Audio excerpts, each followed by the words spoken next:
നിങ്ങളിപ്പോൾ വിചാരിക്കുന്നുണ്ടാവും അമ്മ സ്നേഹത്തോടു കൂടി എൻ്റെ തല മസാജ് ചെയ്തുകൊണ്ടിരിക്കുകയാണ്. അങ്ങനെയൊന്നുമല്ലടെ കാര്യങ്ങൾ. മുടി മൊത്തം പോയി, പറയുന്നൊന്നും കേൾക്കുന്നില്ല, എണ്ണ തേക്കുന്നില്ല, ഇതൊക്കെ തന്നെ പരാതി പറഞ്ഞിട്ടാണ് അമ്മ എൻ്റെ തല ഇങ്ങനെ ചൊറിഞ്ഞുകൊണ്ടിരിക്കുന്നത്. ഫസ്റ്റ് ജെനറ്റിക്കലി എൻ്റെ അമ്മയ്ക്ക് നല്ല മുടിയുണ്ട്, അതേപോലെ തന്നെ ഞങ്ങൾക്കും നല്ല മുടി കിട്ടിയിട്ടുണ്ടായിരുന്നു. എനിക്ക് നല്ല അത്യാവശ്യം കട്ടിയുള്ള നീണ്ട മുടിയായിരുന്നു കേട്ടോ. പക്ഷേ ഞാൻ വൺസ് പുറത്ത് പഠിക്കാൻ വേണ്ടി പോയപ്പോഴത്തേക്കും എനിക്ക് ഈ മുടി വെട്ടണം എന്നുള്ള ആഗ്രഹം. അങ്ങനെ ഞാൻ ലെയർ അടിച്ചു, ഫെദർ അടിച്ചു, അങ്ങനെ മുടി മൊത്തം പോയി.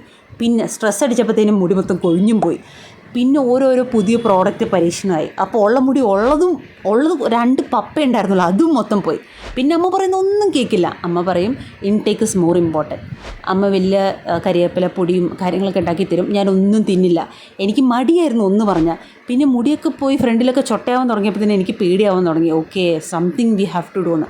പിന്നെ ഞാൻ എൻ്റെ എക്സ്പെരിമെൻറ്റും കാര്യങ്ങളൊക്കെ മൂലയ്ക്ക് ഒതുക്കി വെച്ച് കുറേ ട്രയൽ ആൻഡ് എററിനൊടുവിൽ നിങ്ങൾ കാണുന്ന ഈ ടൈപ്പ് ഓഫ് മുടി എനിക്ക് കിട്ടിയിട്ടുണ്ട്. ഇപ്പം ഞാൻ എൻ്റെ മുടി നീട്ടി വളർത്താനുള്ള പരിശ്രമത്തിലാണ്. അപ്പം ഞാൻ ചെയ്ത മിസ്റ്റേക്ക് എന്തൊക്കെയാണ്, എന്തൊക്കെ പ്രോഡക്റ്റ്സ് എനിക്ക് വർക്കൗട്ടായി, പിന്നെ എന്തൊക്കെ പ്രോഡക്റ്റ്സ് യൂസ് ചെയ്തിട്ട് എനിക്ക് എന്തൊക്കെ പണികൾ കിട്ടി, ഇതിനെക്കുറിച്ചുള്ള ഡീറ്റെയിലിംഗ് വീഡിയോ ഇതെല്ലാം കൂടി ഇതിൽ പറഞ്ഞു തീർക്കാൻ പറ്റില്ലല്ലോ. ഞാൻ അപ്കമിങ് വീഡിയോസ് ആയിട്ട് ഇടാം. പിന്നെ നിങ്ങൾക്ക് ആർക്കെങ്കിലും ഈ ഒരു സാധനത്തിൻ്റെ റെസിപ്പി വേണമെങ്കിൽ കമൻറ്റ് ചെയ്താൽ മതി, ഞാൻ എന്തായാലും ഇട്ട് തരാം കേട്ടോ. അപ്പോൾ അത്രേ ഉള്ളൂ. Thanks for watching.